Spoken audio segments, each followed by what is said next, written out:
Varicose veins తో బాధపడుతున్నారా? భారతదేశంలోనే బెస్ట్ ట్రీట్మెంట్ అందించే ఏకైక హాస్పిటల్ ఏవిస్. నమస్తే, వెల్కమ్ టు సుమన్ టీవీ. ప్రస్తుతం మనతో పాటు దివ్య విశ్వశక్తి పరివార ప్రచారకులు ఓం స్వరూప్ గురువు గారు ఉన్నారు. వీరితో కొన్ని విషయాల గురించి మనం ఈరోజు చర్చిద్దాం. నమస్కారం గురుగారు. శుభమస్తు తల్లి. గురుగారు, అతీంద్రియ శక్తులను అంటూ ఉంటారు, వాటి గురించి చెప్తారా ఈరోజు? తప్పకుండా అమ్మా. అతీంద్రియ శక్తులు అంటే కంటికి కనబడనటువంటి శక్తి కలిగినటువంటి శక్తులు. శక్తులు అని ఎందుకు అంటున్నానంటే ఒకటి కాదు శక్తి, అన్ని రకాల భిన్నమైనటువంటి శక్తులు ఉంటాయి.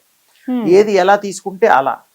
వినికిడి శక్తి, జ్ఞానశక్తి, చూపు చూసే శక్తి ఎలాగైతే ఉన్నాయో, ఆ యొక్క తపస్సు సాధన చేసుకున్నప్పుడు ఆ దివ్య శక్తులు ఈ శక్తి కావాలని మనం పూర్వం మీరు పురాణాల్లో, చిత్రాల్లో, సినిమాల్లో వాళ్ళు మరి రావణ బ్రహ్మ తపస్సు చేసుకొని శివుణ్ణి ఆయన ప్లీజ్ చేసేసి రుద్రవీణ వాయించి పేగులు తెంపేసేసి రకరకాల సాధనలు చేసేవారు. అంటే పర్పస్ఫుల్లీగా నాకు ఈ శక్తులు కావాలి, ఆ గాడ్ ఇచ్చేవారిని మనం మరి ఆయన యొక్క కృపను పొందాలి, ఆ గాడ్ని ప్లీజ్ చేయడం కోసం ఆ పనులు చేసేవారు.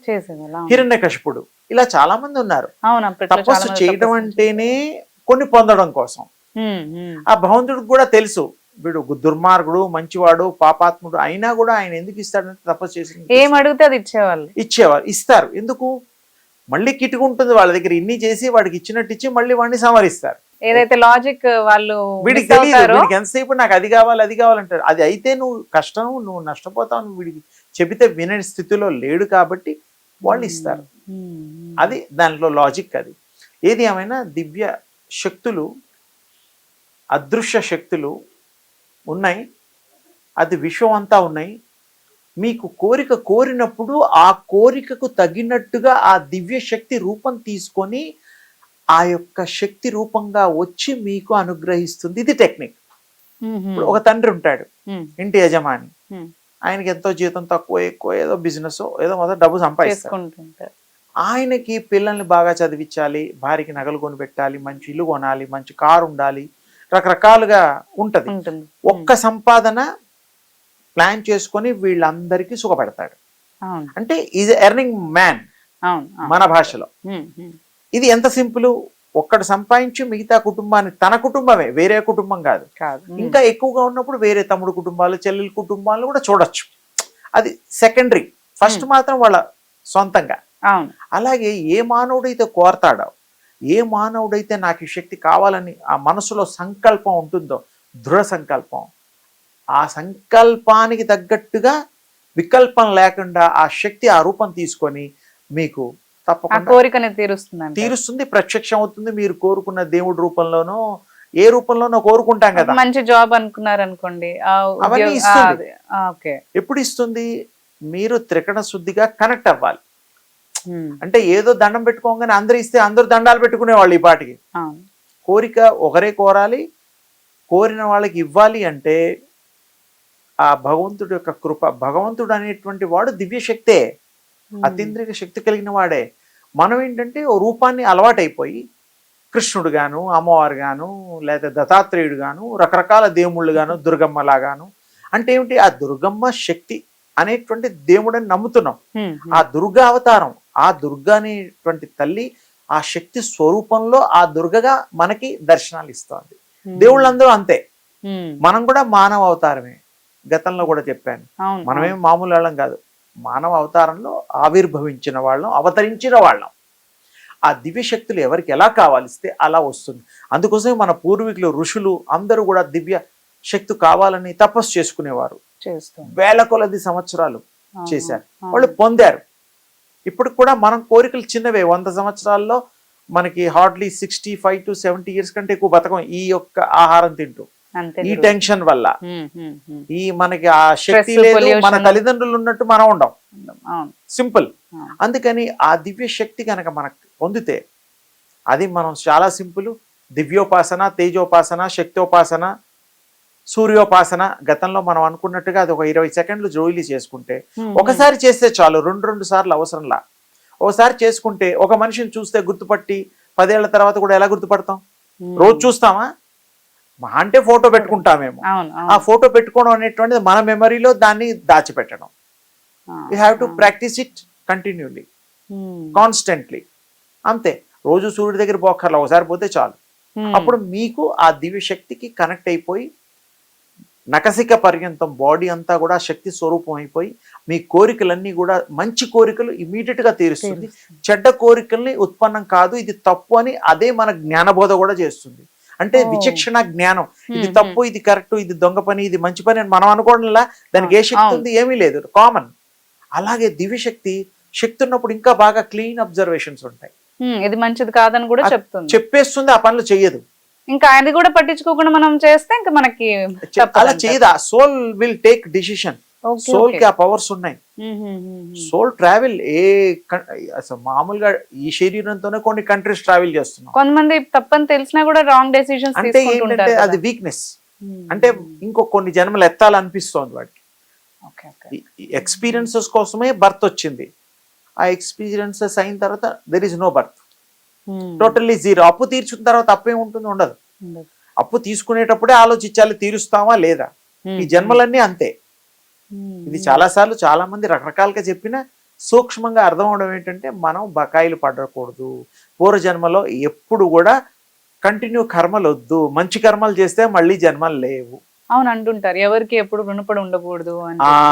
ఆ రుణపడకుండా ఉండడమే జన్మ, తీసుకోకుండా ఉండాలి. అంటే తప్పకుండా మనకి బాగుంటుంది. అతీంద్రియ శక్తులు కూడా విశ్వం అంతా వ్యాప్తి చెంది విశ్వం అంతా అది మిళితమై ఉన్నది.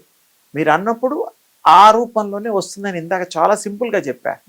దేవుళ్ళు కూడా అంతే, ఏ దేవుడిని పూజ చేస్తే ఆ గుణాలే వస్తాయి, తప్పులేదు.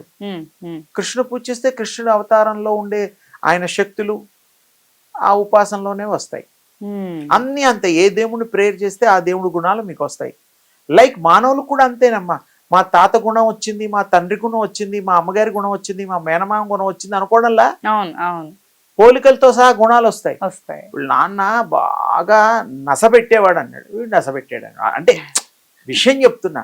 అలాగే బాగా తినడం, నిద్రపోవడం, ఇలాంటివన్నీ కూడా ఈ యొక్క వాటికి అవతారంలో ఈ శరీరం క్యారీ చేసేవి.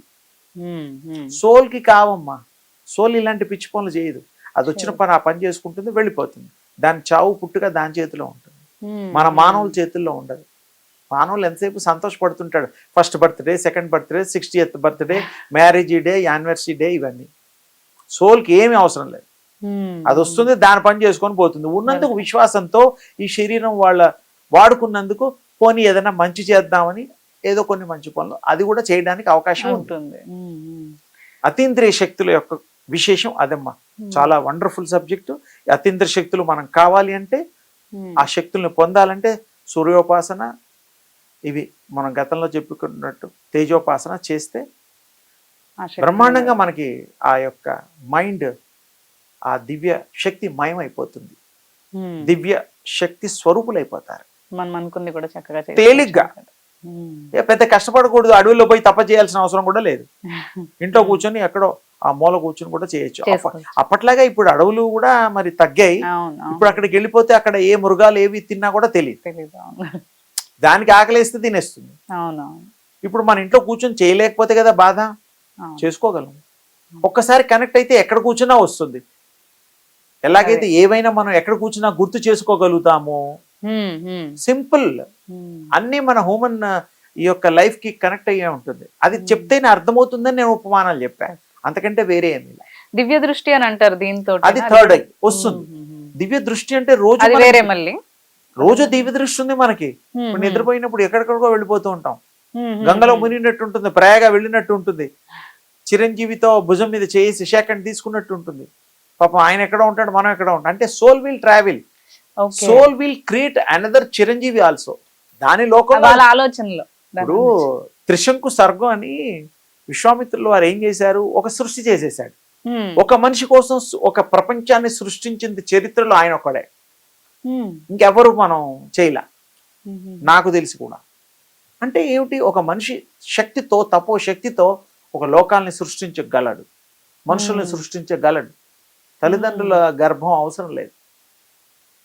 అలాంటి పవర్స్ ఉన్నాయి. ఉన్నాయంటారు. కమండంలో నీళ్ళు తీసుకొని సంకల్పం చేసి ఇలా అంటే ఏదంటే అది వస్తుంది. వచ్చేది. అవును. ఇప్పుడు కూడా ఉంది, కానీ అంత కాన్సన్ట్రేషన్ లేదుగా మనకి.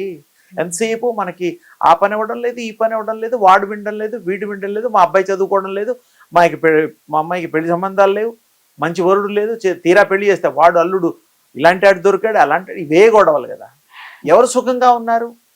థాట్ కనుక బాగుంటే, మంచి థాట్ వల్ల అందరూ మంచిగా ఉంటే, సద్భావంతో సత్ప్రేమతో అందరూ మంచి వాళ్ళు ఉంటారు. చెడ్డవాళ్ళు అనే వాళ్ళే ఉండరు. ఒక వాడికి శక్తి ఉన్నప్పుడు నేను ఇప్పుడు ఒక మంచి మాట గుర్తొచ్చింది. ఎంతో మంది శక్తి కలిగిన వాళ్ళు ఉన్నారు, తపస్సు చేసుకున్న వాళ్ళు మనుషుల్లో ఉన్నారు, హిమాలయాల్లో ఉన్నారు, రకరకాలుగా ఉన్నారు. మాతాజీలు ఉన్నారు, వాళ్ళు వీళ్ళు స్వామీజీలు ఉన్నారు. వాళ్ళతో ఉండే శక్తి ద్వారా వాళ్ళు ఇలా అని అలా అని వస్తువులు తీయడాలు, తర్వాత మీకు ఫ్యూచర్ చెప్పడాలు ఏవో చేస్తూ ఉంటారు. చేయగలరు, వాళ్ళని అనుమానించడం లేదు. వాళ్ళ ఆ శక్తి సంపన్నులు మనుషులను మంచి మార్గంలో మార్చడానికి ఉపయోగించాలనేటువంటిది నా కోరిక. ఇప్పుడు మొండివాడిని మంచివాడిగా చేయండి, చెడ్డవాడిని మంచివాడిగా చేయండి, అప్పుడు మీ శక్తిని సద్వినియోగపరచండి. అది చేయగలరు, వాళ్ళకి ఆ శక్తులు ఉన్నాయి. కానీ రాంగ్ వాటికి ఉపయోగం. అసలు వాళ్ళు అవి ఒక మనిషిని మార్చడానికి వాళ్ళు ఎక్కడ వాడుతున్నారు అంటే వాళ్ళ ఇష్టం, వాడచ్చు వాడకపోవచ్చు. కొంచెం స్వార్థం కూడా ఉండుంటది, వాడు మంచిగా అయిపోతే నన్ను ఎవరు అడుగుతారు. అలా అన్నా కూడాను వాళ్ళు తలుచుకుంటే చేయగలుగుతారు తప్పకుండా. ఒకప్పుడు ఆరోగ్యం బాగాలేని వాడికి ఆరోగ్యం ఇచ్చేవారు.